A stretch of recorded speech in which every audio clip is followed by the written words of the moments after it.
Hi everyone, and thanks so much for being here for our webinar today, presented alongside our friends at Handshake. My name is Kieran Howells. I'm the head of content here at HR Grapevine, and today we will be digging into what building an attractive brand proposition for early careers talent really means. So we're going to get you thinking straight away now. We do have a poll that's live on the screen. Please do get your answers in for that. The question we're asking you is, how confident are you that your employer brand proposition is attracting the right talent for your organization? So while you're answering that, I would like to introduce our two experts today. We have Emily Nucky, who is Strategic Employee Partnerships at Handshake. Hello, Emily. Thanks so much for being here. And we also have Matt Higgins, who's Employer Brand and Development Manager at Barratt Developments. So I think first things first, do you guys want to tell a little bit about your respective organizations?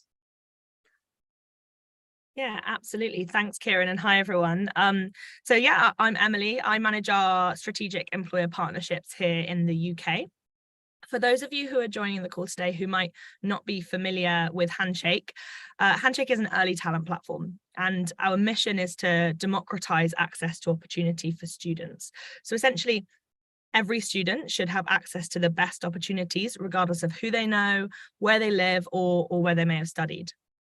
This means for employers that when you post a job or do any other activity on Handshake, you're able to reach every student with a Handshake profile, no matter where they attend university or what region that they live in.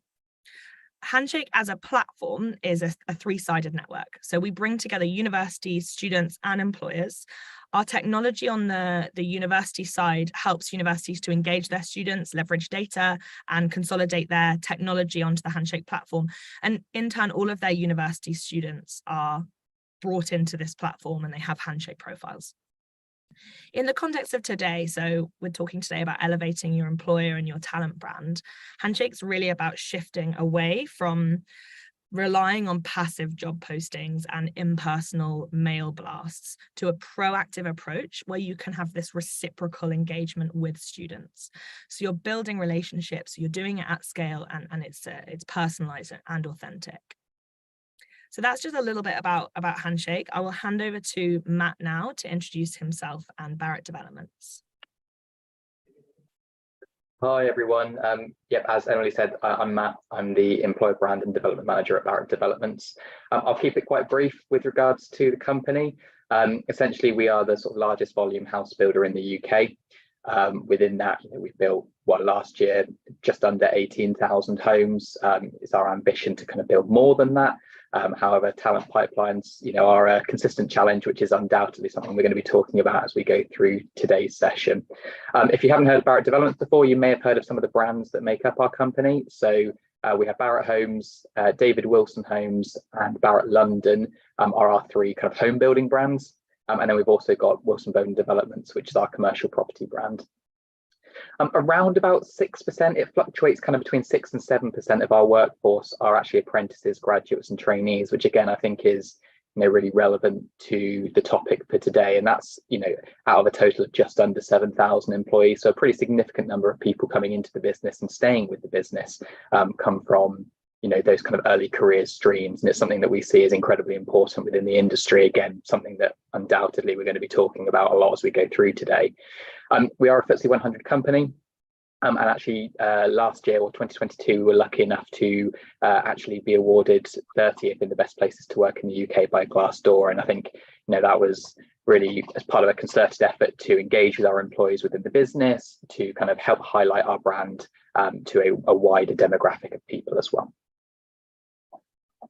Fantastic. Well, thanks so much for being here, Matt and Emily. I'm sure it's going to be a really interesting conversation. We have had some results through from the audience. Fantastic. Thank you so much for voting here, audience. It's great to see where you are. And the results are very, very interesting. So I'll go from kind of largest demographic to smallest. So 50% said that they were somewhat confident that their brand proposition was attracting the right talent for their organization. 30.7% said a little confident. That's not too confident, a little confident. And 19.2% said not confident. And what's really interesting is 0 said very confident. So we're having the right conversation, which is good to know. And so I think actually, if we look at this slide, it really, along with that data, it really helps us kind of justify what we're talking about today. So let's just have a little look at this really interesting data. 80% of Gen Z would be more likely to accept one job over another based upon personal relationships made throughout the recruiting process. 27% of students report that their biggest obstacle to their future career success is not knowing what field to go into in the first place.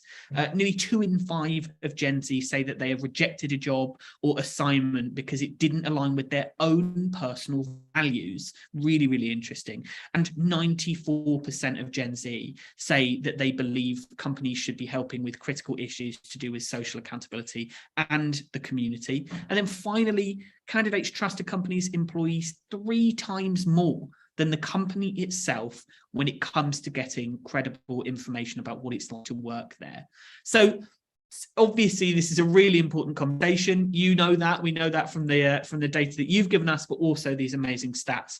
And so I think if you boil that all down, you get these kind of 4 key points here, the 4 key things that you really need to be working on. And those are working with what existing talent is in your organization already, integrating your brand across touch points, authenticity and organizational values, and using technology to engage early.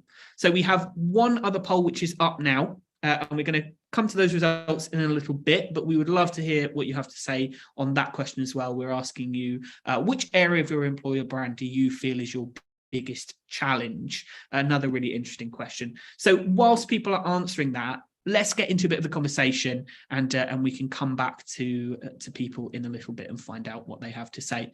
So Matt, I'm coming to you first with my first question. That is, can you tell us a little bit about your role as an employer brand and development manager? Yeah, not a problem. So I suppose for me, I'm very lucky in that I get to do what I think are really the best things in my organisation.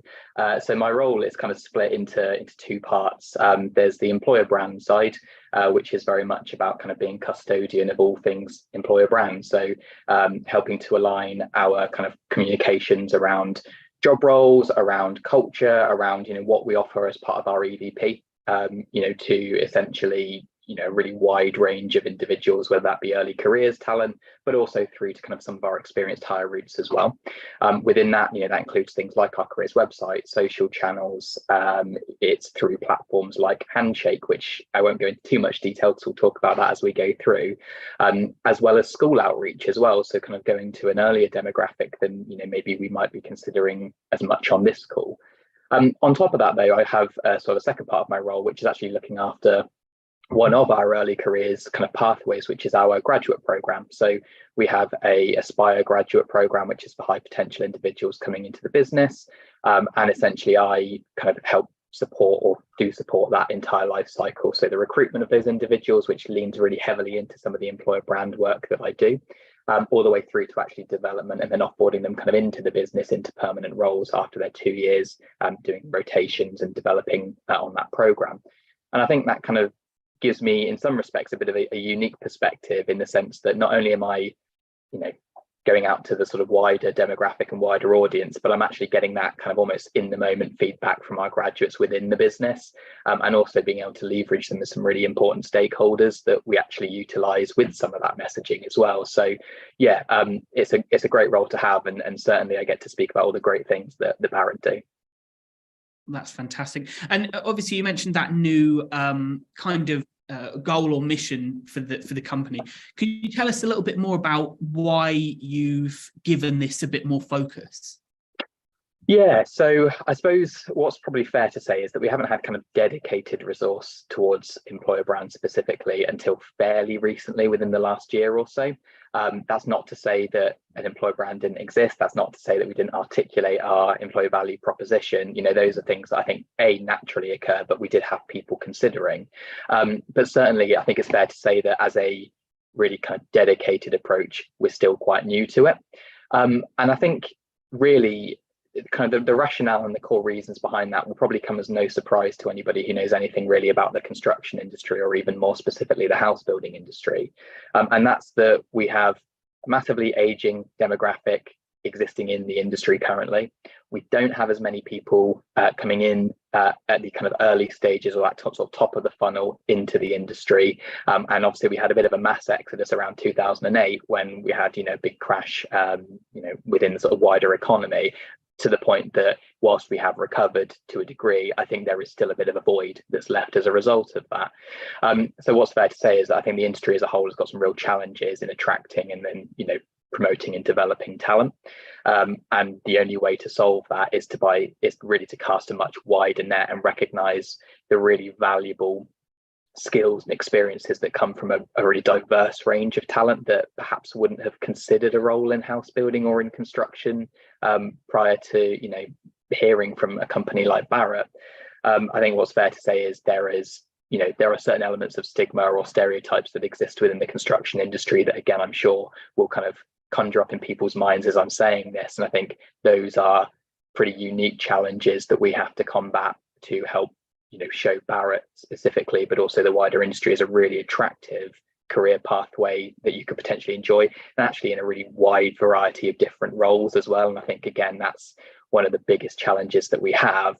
A lot of people, I think, view construction, house building as hard hats, muddy boots, when it couldn't be further from the truth. We've got a really, really wide range of different role types, of different kind of skills that would be relevant within the industry, everything from, buying land and that kind of really negotiation piece, all the way through to, quantity surveyors, through to finance teams, sales advisors. We really cover a full gambit. And I think as a result, it means that kind of almost regardless of what your interest or background is, there's probably a role within the industry that might well be suitable to you. So yeah, that's kind of really, I think, why we're leaning much more heavily into it now. Yeah, that's really interesting. It's really interesting to hear that obviously it comes from a place of necessity, but also I think probably most industries feel the same way that your organisation does currently. It's a challenge out there at the moment, and definitely I want to talk a little bit more about that, the assumptions piece in just a bit. Yeah. But I think it's really interesting to state our terms, really. So when we're talking about employer brand, what can you just explain to us what that actually means to you and to the business, and why it's so important for that early talent recruitment piece?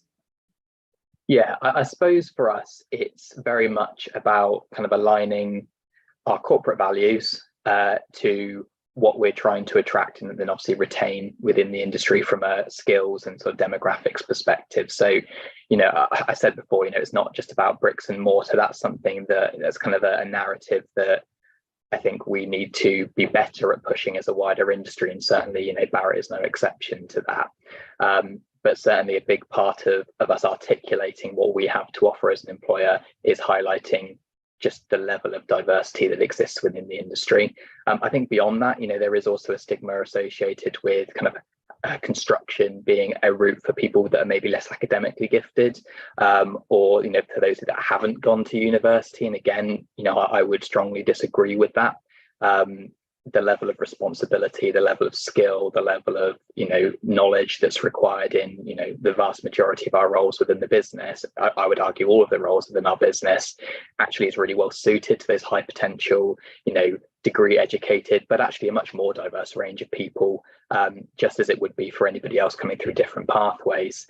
I think beyond that as well, I think it's really important to recognize that as a business, we are in some respect on the cutting edge of a lot of what people might consider sort of socially important at the moment. And you kind of highlighted before that, especially with Gen Z talent, that actually there are significant drivers to working in an organization that feels like it adds social value, or at least kind of touches upon areas that they might consider important from a kind of values and culture perspective. And that's something that is inescapable within the house building industry and the construction industry. And it's something that we are, massively trying to lean into, particularly around sustainability. And I think that's something that, for me, when we talk about employer brand, it's leaning into some of those wider societal causes, as well as on a kind of more selfish level, individually, what are you going to be getting out of a career with a house builder? Yeah, I mean, all of those stats are quite revelatory, I think, to the kind of the state of the younger talent market. And one of the things that was really interesting when I first read those stats is just the sheer number of younger workers who don't know what they want to do, don't have that purpose for their career path.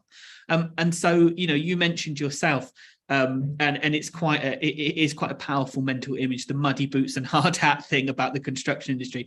Obviously, as you say, there's such a wealth of opportunities within there, but you're having the big challenge here, I guess, or one of the big challenges is getting people's mindsets away from that. So yeah, I mean, is it about moving away from those assumptions about what's available there, but also is it, what does that say about the education piece for you and your business? Yeah, I mean, you've hit the nail on the head. It is very much about challenging those assumptions. And I suppose, you know, there are lots of ways and routes that you can do that. You know, one of the big things that we're sort of tackling as an organization is recognizing that often, actually, by the time we get to engaging with like what we would consider kind of almost active candidates, it's probably too late at that point to change mindsets, to change, you know, perceptions of the industry. Hence why we're doing quite a lot of work with schools at the moment, you know, and actually, no matter who I speak to, it's, you know, the response I always get is, well, we need to go younger, you know, you need to kind of drip feed these perspectives of the industry at a very, very early age, so that at the very least, you know, people, when they're kind of thinking about, well, what might I want to do, you know, my A levels, or, you know, my GCSE choices, or university degree, or none of the above and something else entirely, what, you know, how can I make an informed choice, I suppose, on what might be relevant to me? And that's, you know, the kind of perennial challenge. And I think, you know, any more niche industry, and I'm not saying that construction is necessarily a niche industry, but any industry that, you know, has its own perception challenges probably feels this quite strongly, is that people don't know what they don't know, and often they will hear and listen to kind of influencers around them to help make, you know, informed choices. So if parents, if university lecturers, if teachers, if friends, family members are saying, oh, you don't want to go into construction, that's for XYZ person, you know, it's massively about challenging those stereotypes. And really, I suppose the challenge for us then is articulating to a really broad audience why that stereotype is perhaps wrong, or why that is not the full picture.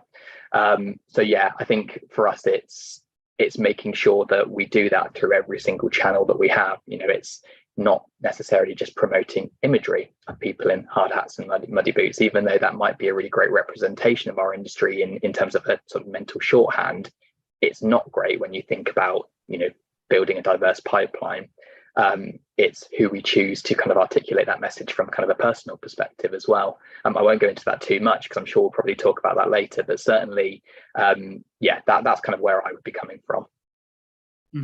I mean, it is fascinating. It's unpicking people's kind of natural reactions, but also the perceptions that we've had of careers for decades now. So I mean, we could talk about this for hours. I think it would be a really good place now to go back to the polls and see what the audience had to say on that poll. So let's have a little look at what they've said. So the question we asked the audience again was, which area of employer brand do you feel is your biggest challenge? And this one is quite an interesting one, a different split, definitely. So the largest proportion was identifying the right talent and engaging them early, which I think speaks exactly to what you were just saying, Matt. But then there's a really even split, in fact, an exactly even split between the other three. So 22.5% said leveraging existing talent. The same amount said building a consistent brand message, and the same amount said demonstrating brand values authentically. So again, we've picked the right subjects for this conversation, because these are the things we're delving into. So I'm going to come to you now, Emily. I mean, first things first, what do you think that those poll results tell us about where people are on the journey? Or, you know, they're interesting, aren't they? Yeah, absolutely. I think there's of course overlap in these different areas, but the fact that the early ID approach has come up as the kind of the biggest population. I'm seeing this reflected in the conversations I'm having with early talent professionals as well. Like everybody's kind of aware that this population, Gen Z, like they're making decisions earlier. Back when the milk crown was invented in whatever decade, people didn't have information at their fingertips. They weren't able to kind of educate themselves and do their research and make decisions like in their own time, and they are now. So it definitely, it makes sense to me that that's kind of a real top of mind for people. Fascinating. Well, to kind of pull you into this conversation then, my first question for you is, can you tell us a little bit about the terms employer brand and talent brand and what they mean and what the differences are there? Yeah, sure. So these are two different things. When we think about employer brand, it's essentially the overall image of your company as an employer. So this is controlled by you. It's how you communicate your mission statement, your values, your benefits, your culture, how you kind of communicate that narrative on your website and on your materials, your imagery, your job adverts, etc. The talent brand is more like a social concept. So it relates really to how your culture is living internally, and that is forged by the employee experience, by people like authentic voices inside your organization, but it's also the experience of people who you come into contact with. So when you're interviewing, when you're out at a careers fair, when your employees are chatting about what it's like to work for you with their friends. So essentially your talent brand is what people say about you, what people kind of are experiencing when they're working for your company and coming into contact with you. And as I mentioned, kind of with the like democratization of information, that talent brand is more important potentially than the employer brand, because people are communicating with each other. These networks exist, and it is a really influential aspect to candidates being interested in and making judgments about your company. And I'm really interested, Matt, whether these definitions really align with the approach that you're taking at Barratt Homes. Yeah, absolutely. And I think, it's really interesting, Emily, kind of talking about the talent brand arguably being more important. I would completely agree. I think one of the things that will surprise nobody is that people are generally, if they're looking to apply for a role, would much rather hear it from the horse's mouth, understand what it's genuinely like to work in an organization, whether that be through actually asking the question or that maybe more passively being shown through social media content posts, anything along those lines. I suppose what I would say within that is that there is a way to at least kind of somewhat artificially or support in the alignment of those two things. And I think often when we talk about employer brand, we're thinking about that with an external audience. The reality is, if you're articulating your cultures and your values really effectively internally within the organization, then you can help shape that talent brand to a degree. And obviously within that, it's living those cultures and values. It's not just simply saying, this is what we stand for as a company, make sure you promote it this way. Ultimately it's saying, well, here's what we want to promote to an external audience. This is what we should be doing internally. How do we make sure that that happens internally so that that lived experience for our current employees is as positive as it possibly can be? And then if you get that right, then they're going to be great advocates for you, because people will talk about why their employer is such a great place to work. They will passively post on LinkedIn. We're really fortunate and that we've got a really wide variety of employees that talk about the fantastic things that they do on platforms like LinkedIn or other social channels, and that is worth 10,000 social media posts that I might make, because it's authentic, it's true, it's that kind of real life lived experience, and certainly something that doesn't feel inauthentic. It very much feels kind of true to life. So yeah, I think from our perspective, it's making sure that not only is the company living its visions and values appropriately, and obviously that's certainly not something that I alone can influence. It's very much a joint effort of everybody within the business, but then also making sure that we articulate that internally so that there is a degree of consistency in that messaging. If there are things that are important to the business, does every employee know that, and does every employee feel like they can be involved with that? And if they get involved, then they're much more likely to kind of naturally share that with an external audience too. Yeah, and it's funny, isn't it? Because it's almost like the younger the generation, or at least the young generations that we're seeing coming into the workplace, they know the score. They know how to see authenticity from, just, I don't know, bragging on a job advert or whatever. Yeah. They know the ways to find that information, and that really speaks to some of the stats that we saw earlier.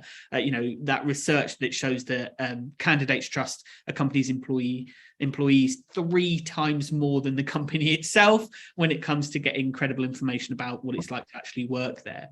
So I guess that leads us nicely on to me asking how you make use of your talent brand and how you encourage people to share their experiences with prospective candidates.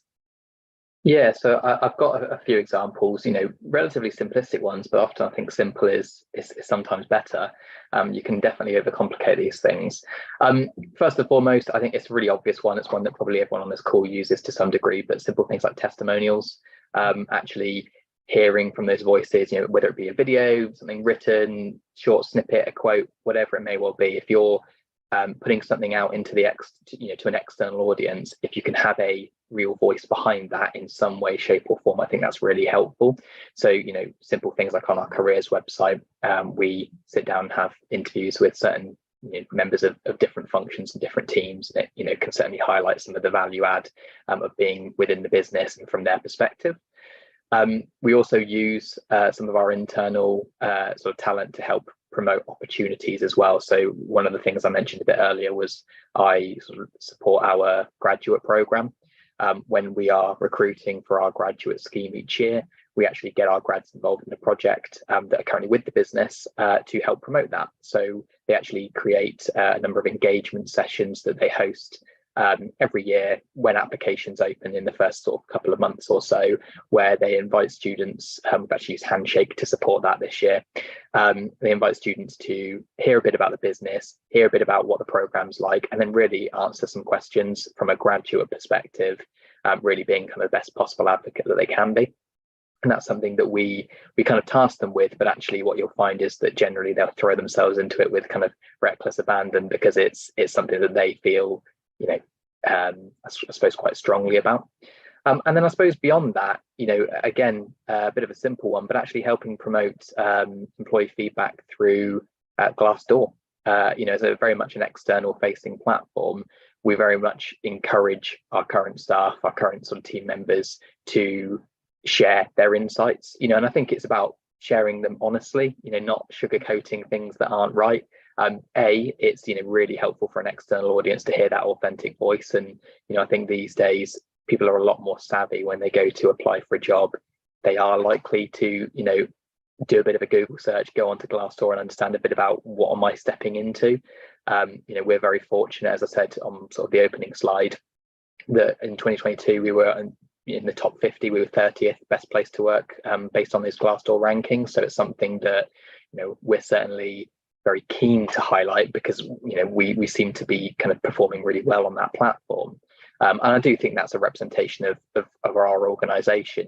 Absolutely there are points of feedback, but I suppose to my second point, it's actually useful as a channel for receiving that kind of anonymous feedback beyond things like our employee engagement surveys. So we see that very much as, yes, it's a shop window. Yes, it's something that in an ideal world we want to be really positive. We're very fortunate that it is positive, but it's not something that we want to be inauthentic. Ultimately, if there is feedback on there, then it's something that we can use as actionable feedback and then actually make that employee experience for those with the business as good as it possibly can be. And I think a big part of that then is sharing, kind of the you said we did of that. Mm-hmm. Mm-hmm. Yeah, exactly. It's not shying away from actual good, solid feedback, even if that feedback isn't exactly, that the company's amazing in every way, shape or form. Emily, I'm really interested to hear your perspective here. How do you think employers can spark genuine interest in, job roles through the talent brand strategy that we're discussing here? Sure, yeah. So I think really, like as Matt describes, it starts by leveraging those internal employees, and there is so much to that, as Matt's kind of touched on, around culture, around engagement, around how you create this understanding across the business. In terms of like how this comes back to attraction, we've done a ton of research on this with our student network. We found that 80% of Gen Z would be more likely to accept one job over another based upon those personal relationships. I think that was on the slide we had earlier. So it's really important that they're feeling like they're forging meaningful relationships right from the start if you want to compete. And as we touched on with students making those decisions earlier and earlier, you can't just leave this to third year and like active population. You can have a brilliant, really personal interview process, but actually that isn't enough, right? It has to start much earlier. And something else that we uncovered, and this is perhaps unsurprising, but I think it's something we sometimes forget, is that students don't want to speak to recruiters, really. Like, they want to speak to employees who are in the same job, or they want to speak to hiring managers more than they want to speak to recruiters. I think recruiters was like 4th out of 5 options when we asked students who they want to hear from. So we have clients who will introduce their own graduate employees within Handshake as early as first year for mentoring, for one-to-one like remote coffee chats, or simply just as a kind of point person contact over message. And that's to key populations, to build those relationships and eventually set themselves apart kind of down the line. Yeah, absolutely. And Matt, what do you think then are the aspects of your brand that you find resonate most with students today, and how are you actually differentiating out and communicating your brand to students?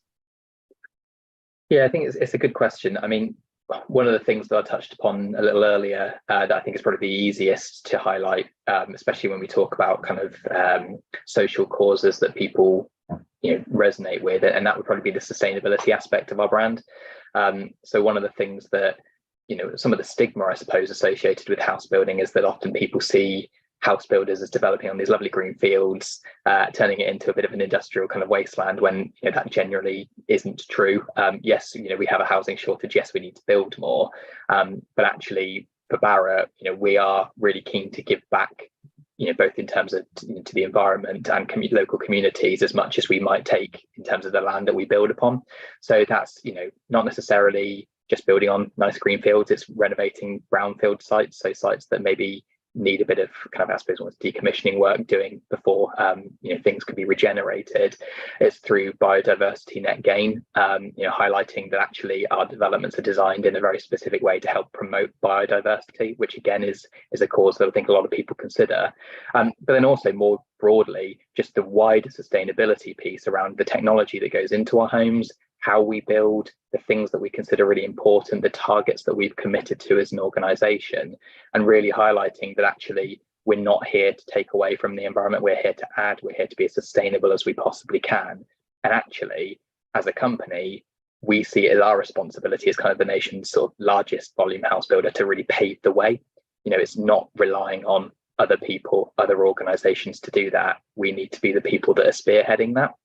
And we've got a fantastic sustainability team within the business that help us achieve that.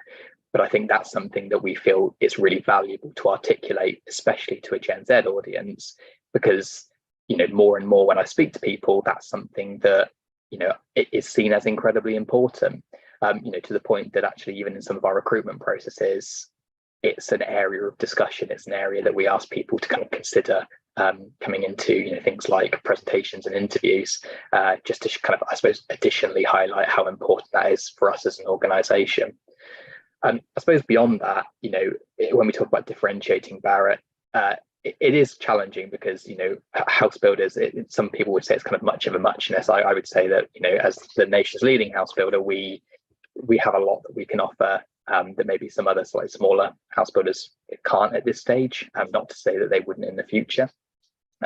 Although I think more generally, one of the things that I would say appeals to kind of Gen Z, I've often heard them called like generation sensible.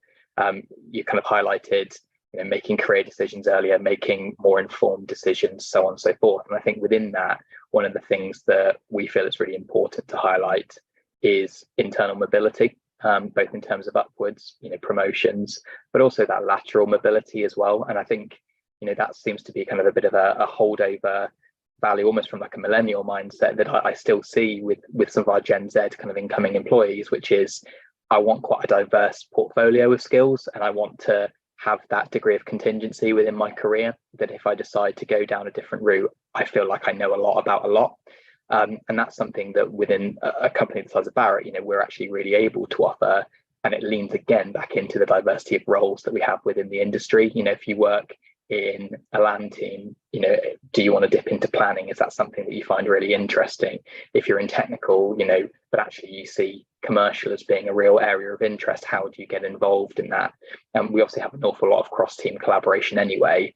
But as a business, we've had numerous graduates and experienced hire employees making some internal transitions to different departments, not just promoting from that perspective. And I think that's an area of value that I see as being really important when I speak to people. It's that idea of, if I join this organization, this is kind of quite a big commitment for me. So I want there to be a career for me.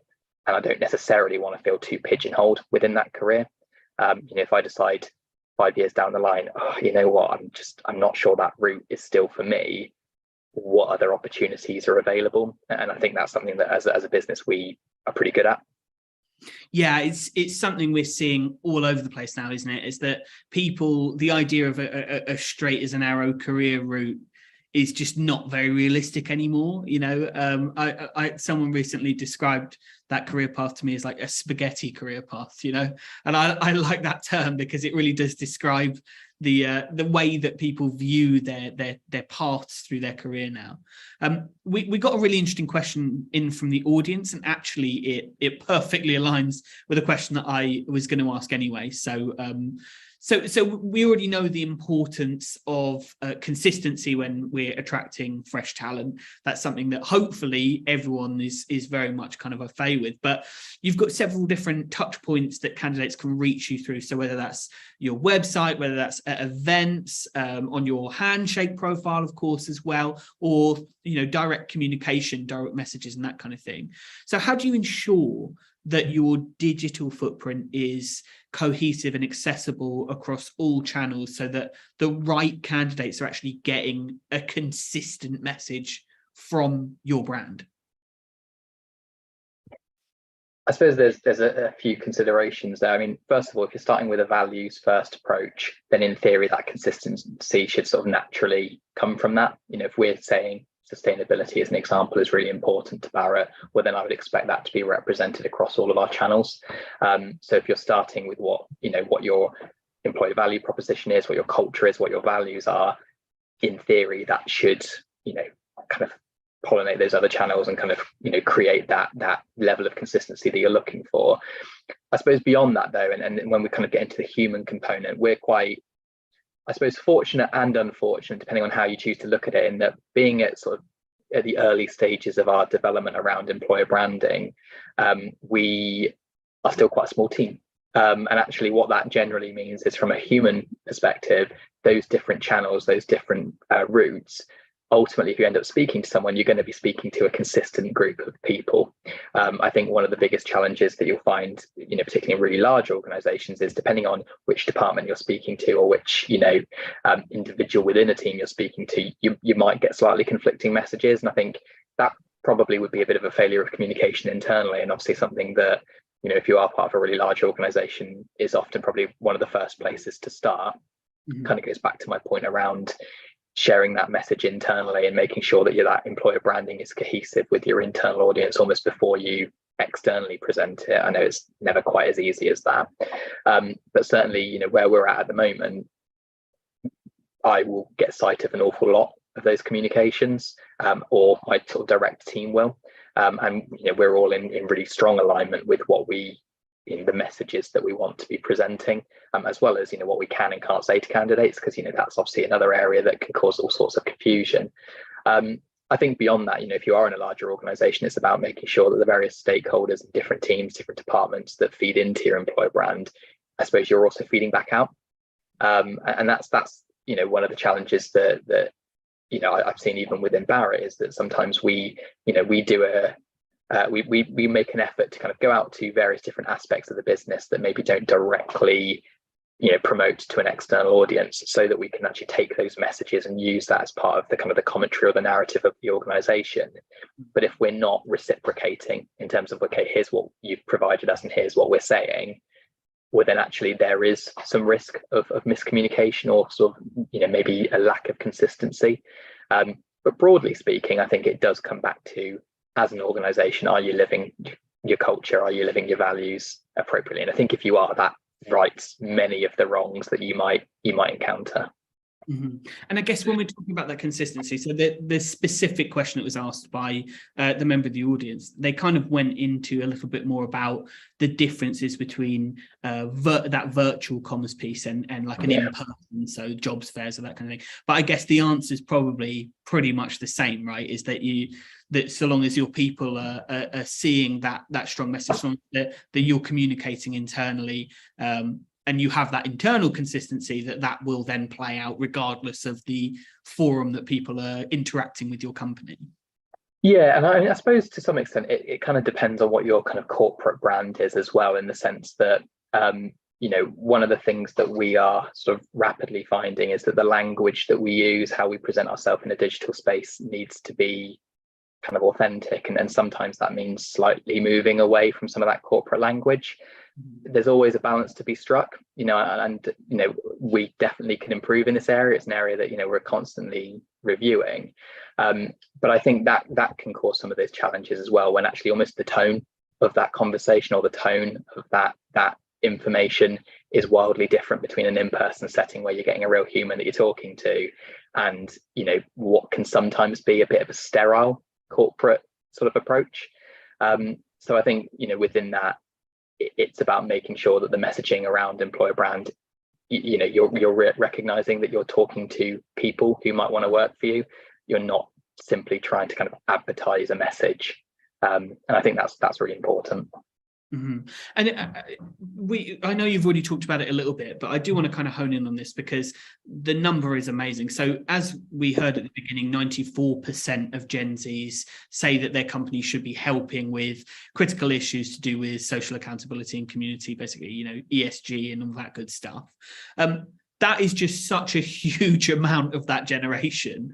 So, what's your perspective on that? Can you tell us a little bit more about how that resonates with what you're seeing internally at Barratt, and what candidates therefore see? Yeah, so I mean, I've highlighted sustainability, but that really is just a small sort of slice of the pie when we talk about sort of social value and what we try and drive as an organization. One of the things that we're quite keen to promote, and again, we can do a better job of this, absolutely. What I'm not saying is that we've found the solution fully, is some of the things that employees advocate for within the organization, that we try to push around sort of charity and fundraising, huge amounts of things like that. So for example, we have a number of internal programs that are designed to support underrepresented groups within the business. That's something that is massively beneficial for those currently within the industry and currently within the business. But if we don't highlight that to an external audience, it adds no value from a candidate perspective. So simply through social media posts, for example, highlighting some of the work we do with our ethnic minority communities, disabled communities, LGBTQIA plus, the full spectrum really of diversity. That is something that the industry is sorely lacking. It's something that we see as a real area of focus to help promote, to help highlight, the amazing career pathways that are available for people that just maybe wouldn't have considered a role in construction. And again, it kind of comes back to those perceptions. I think within that, it's awards as well. I know that can be a bit of a dull one to talk about, but if you're in the right awards, you're highlighting the things that your company's doing really well, that does add some value. Adds a bit of, I guess, gives your arguments of some teeth, I suppose, especially when we're talking about things like sustainability and we're winning awards in that sphere. I think that's something that's really worth shouting about. Mm-hmm. I think beyond that, it's just making sure that the media that you use is just aligning with all of those factors. So not just the messaging that you're promoting, but even simple things like imagery. Are we highlighting the diversity that exists within our organization, within our people imagery on our website? Are we making sure that the posts that we're presenting show Barratt as an organisation. And yes, we still are on a journey, especially when it comes to things like D&I within the business. And I think that's part of that authentic messaging, recognizing that it's not all rosy. There are, things to improve, things to get better. But also you might be surprised as to who the organisation might be suitable for. Mm-hmm, mm-hmm. And of course, we've got to kind of delve into diversity a little bit more. I know, obviously, this is an incredibly important topic. It means so much more than just who is in your organization.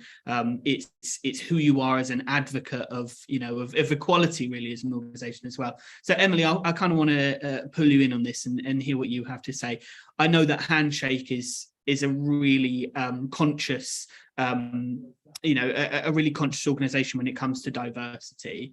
So how does a platform like Handshake actually help you demonstrate the diversity that you have within your organization? So I think we've touched on quite a few points here that are really important, and Matt's covered how important it is to first start by understanding, there's work for you to do on understanding the preconceptions that people have about your industry, your organization specifically, and countering that with your overall branding strategy. So I think if I can add anything here and think specifically about how we work, is that firstly, you have to recognize that a blanket approach doesn't resonate with everyone, right? You need messaging that's flexible. So while you have the consistency, you've got the consistent kind of brand principles, you're highlighting different things depending on the audience. And at a basic level, I think that's just, you're ensuring you have a specific brand for Gen Z. Content, stories, employee profiles, we talked about testimonials. You need ones that are kind of actually designed with this demographic in mind. And Handshake is one place where you can control and you can tailor your brand identity for the specific audience. And some of that is automated. The kind of person looking at your profile is going to see specific employee testimonials that will resonate more with them, kind of all built into the algorithms. But a lot of that is really about kind of getting a good understanding of who you are and how you're perceived, and then flexing to that Gen Z audience. But I think a level up from that and going further is flexing to the specific demographics within Gen Z that you're trying to attract. So it might be about elevating your identity as a digital employer. So I work with a lot of retail companies who aren't perceived as tech employers, and they've got to do extra work to attract tech candidates and essentially compete with tech companies by elevating these specific content, stories, employees with those audiences. It might be about certain geographies, like hard to hire places. If people really don't want to work in, I don't want to name anywhere in the UK, but particular office, get someone from that office to be part of your advocate strategy and get them talking about why it's great to work there, and be really targeted in who you're reaching. And then of course coming back to diversity, being able to be inclusive in your approach. I think where you're trying to engage with underrepresented talent, where you're taking a direct and targeted approach, you're getting the right messaging from the right audience, and you're having this reciprocal engagement, whether that's through events or whatever. Essentially, you're showcasing the relevant elements of your company to the right audiences. Mm-hmm, mm-hmm. And so does this actually help you increase diversity within your organization then? Is that one of the kind of the outcomes here? Yeah, absolutely. So I mean, essentially, if we're putting ourselves in the candidate's shoes, really this is about reaching people where they're at. And if you think about some of these traditionally harder to hire candidates, and I'm working with a lot of businesses who have organizational wide initiatives to increase socioeconomic, social mobility, essentially, attracting people from lower socioeconomic backgrounds. You can't expect everyone to be able to attend a careers fair or travel to an event, partly because it's costly financially, but it's also time cost, right? People might not be able to miss a shift at work. They might be carers for someone in their family, and they can't get to that event. And not to mention, if they do get to the event, the kind of confidence that's needed to go into the room and stride up to your stand and initiate that conversation. And I think the same is true online, right? Like picking your job out of this long list of jobs on a job board and taking the risk, because it is a risk, and applying for any job is a risk, right? But your risk appetite can decrease if you're kind of in certain situations, you've got less time. So to de-risk that in any situation, and to kind of move the dial, employers have to do the work, right? Like it just isn't that's the reality of it. It's not going to happen on its own. You've got to do some of the work. So where a digital approach kind of comes in, you can be flexible to their needs. You can meet them where they're at, on their phones. You can introduce them to people who got a similar background, who look like them, and you can build relationships and help people to make their own decisions in a much more kind of informed and like safer, de-risked way. And that's really where we see the shift. That's amazing. I mean, it really is. It's seeing people as complex as people are, really, isn't it? It's not seeing just one block of demographic. It's seeing people for complex human beings, of course. I'm wondering, Matt, if you have any kind of key wins that you can share in this area, being such an important area. Yeah, absolutely. And I think just to kind of highlight some of what Emily was talking about there, and I think there's awful lot of value to go to the candidates rather than expect them to come to you mentality. Interestingly, some research was shared with me not too long ago, and I've heard it pop up in a few places since then, which essentially highlighted that things like traditional careers fairs, as an example, that face-to-face engagement with candidates, the only demographic that kind of put that as the top of their list of that would benefit me the most were white British male candidates. And if you think about actually needing to increase a diverse pool of candidates to help support your talent pipelines, in house building at least, that's kind of already the demographic that are engaging with us the most anyway. So we're clearly missing a bit of a trick if we purely do things like careers fairs as a sake of argument. One of the things that we've been doing with Handshake is making use of their sort of segment and campaign tools. So essentially reaching out to prospective candidates directly, so sending messages based on their location, certain diversity and inclusion kind of characteristics as well that might be particularly interesting from us for demographics that are underrepresented within the organization, and really just highlighting, look, here's a role that we actually think you could potentially be suited for, and that could be based on your degree, your location, your interests, where you want to work post degree, all of these sorts of things. Would you be interested in applying? And here's a link to the advert if you would be. And actually, in terms of kind of the wins from that, we've seen an increase in applications from ethnic minority candidates, which has been absolutely fantastic. That's an area that I think we can always be doing more within the industry to support. And certainly, beyond that, what we found is some really fantastic engagement with some of our online events as well. So as I said before, we run at the start of our kind of recruitment campaign each year for our graduate program. We run a number of engagement events, and using platforms like Handshake that essentially allow us to go to those candidates that may otherwise not ever see any advertising that we do for these type of events has been massively beneficial. I think we saw a massive increase in attendance or registrations for one of our events, one that would traditionally be kind of 20 to 40 registrations all the way up to about 300, simply from sending out one campaign on Handshake. So for us it's that kind of perennial challenge of how do you engage with an audience that doesn't know where to find you? Well, you have to go to them. It's as simple as that. Mm-hmm. That's fantastic. Thanks so much for sharing those insights. Really interesting.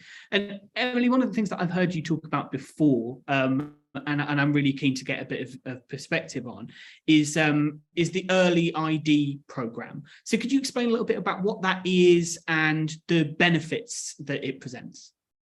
Yeah, sure. So Early ID is essentially engaging with employees or with candidates before the point that they're looking for a graduate job. So this can include internships and placements like during university, but just as important are the general brand building activity that we've touched upon today. So like the events, content, mentoring, training sessions that you're doing in first and second year, and of course earlier as well. And as I mentioned, we are seeing employers kind of do this more and more, and it's a ever more in competitive landscape. So it's a great way to be able to kind of set yourself apart. But another element is really about educating people to understand a bit more, and be better informed about like what an ideal career would be for them. We talked about that stat, didn't we? Around like 27% of students say that the biggest obstacle to their future career is they say they don't know which field they want to go into. So this is an opportunity. It's an opportunity for employers to help to close that gap and help students to understand about industries they may not have considered before. So really we're talking about not like, it's not transactional. It's not I want this person to apply for a job. It's I'm helping to add value to improve the like general understanding of my company and my industry, and as a result and a kind of byproduct of this, I'm helping my employer brand and talent brand to potentially become more of an employer of choice when that person is making a decision about where they want to go. Brilliant. Thanks for explaining that. And Matt, I'm interested in how your organisation, how does engaging with candidates kind of early on in that process, you know, in their university career, how has that benefited you as an organisation? So it's something that we're still very much working on, but certainly I think everything that Emily sort of highlighted is absolutely true for Barratt as well. So, you know, from our perspective, it's about informing and building that level of understanding as to what's out there. You know, I think you could argue that needs to happen even earlier than university, but certainly those early years within university are also equally important. So a big part of it is about highlighting, I suppose, the areas or the topics that are important within the industry, as a way of kind of capturing that interest and maybe aligning with individual values, rather than necessarily doing things in a really transactional way. Again, as Emily said, around kind of bums on seats and jobs, it's much more, what are you interested in? We're going to talk about some topics that are relevant for our industry. And actually, it might be that you find some alignment there. I think beyond that as well, you know, we're quite... We're sort of very skills led when it comes to recruitment to our graduate scheme, as an example. So we're not reliant on university background or degree background. It's very much around, well, what skills do you bring into the organisation and what kind of competencies can you show? So in some respects, it's also about helping to align, well, here are the skills that we're looking for as an organisation. Here are the things that are really vitally important for the future of our industry. Do you think actually some of those skills might align with what you show and what you feel that you're really good at? So it's very much about kind of joining the two of those. But, you know, I think for us, it's very much about recognizing that recruitment these days, at least on things like our graduate program, which traditionally would have been, you know, a segment of months throughout the year, is kind of an evergreen process now. And actually, you need to be engaging with that talent as early as you possibly can, both to kind of open their eyes up to what's available, to align with those values, but also to, I suppose, keep front of mind with them as well, because there is an absolute war for this talent. You know, a lot of organizations are desperate to snap up the very best people in a really wide range of industries. And if you're not kind of front and center in candidates' minds, even as just oh, that was a really interesting webinar I attended, it wasn't anything to do with recruitment, but I didn't really, you know that was a real challenge in the industry, or that was a topic that, you know, the house building industry even concerns itself with. I think that is incredibly valuable, especially for those kind of first and second year students. Yeah, that's some great advice. And I'm shocked to see that we're almost out of time, because it's felt like a very swift conversation. But I'm gonna squeeze you for a tiny bit more advice just before we go, Matt. Is there any other advice that you'd give for brands that are just starting out on their employment brand journey? Yeah, I suppose there's a few things that I'd recommend. I think first of all, you need to understand your own organisation. And I know it sounds like a really obvious thing. I mean, it is an obvious thing, but if you don't get what's amazing about your company, how are you ever going to articulate that to an external audience? And I think within that means involving a really broad range of stakeholders and people that you may not have considered to be important stakeholders, because you never know what perspectives you're going to be gaining from that really wide network of people. You know, it's not necessarily always just exec down driven. There is a really broad scope of people that contribute to the culture of an organization. Everybody contributes to the culture of an organization, and actually you'd be surprised at what teams get involved with, the interesting things that happen, the awards that they go in for. You know, all of these sorts of things, you need to understand it before you can articulate it. I think aligning with that, it's about then presenting that in a really authentic way. And again, authenticity is a word that, you know, gets bandied around an awful lot. Being authentic is a lot more challenging than, you know, just saying that you're going to be authentic. So I appreciate that that can be quite difficult, especially when some of that authenticity maybe isn't always the best things that you want to promote about your organization. But I do think there is a really big difference between marketing a product and marketing a role. You know, people want to know what they're getting into. At the end of the day, you spend the vast majority of your waking hours at work. So I think if an organization is selling me the world, I'm quite a cynical person. So I always question that. I think it's right to highlight challenges as well as the really great things about your organization. Obviously, that's not the only way of being authentic. It's about the voice that you use to do that. But certainly that's an area that I wouldn't necessarily shy away from. Mm-hmm. And then, you know, beyond that, it's about tapping into what makes your company unique, which again is kind of part and parcel to anything branding related. But I suppose this comes back to the stakeholder piece. Have you truly done your investigation work as to what makes you unique, or are you parroting things that you think candidates want to hear? And then I suppose within that, it's recognizing that what makes you unique isn't always going to align with what candidates want or care about. So don't get too pigeonholed into that kind of view that, well, this is what our company is and this is what I'm going to keep kind of spouting to an external audience. You need to recognize that you are still trying to sell, you know, vacancies, sell your organization to a prospective candidate marketplace. Mm-hmm. Fantastic. Well, I think there were some quotes in there that people should paint up on their office walls. There's some really amazing quotes in there. So I'm sure those are incredibly helpful. I think we're pretty much out of time now, unfortunately, because it's been an absolute pleasure to speak to you both.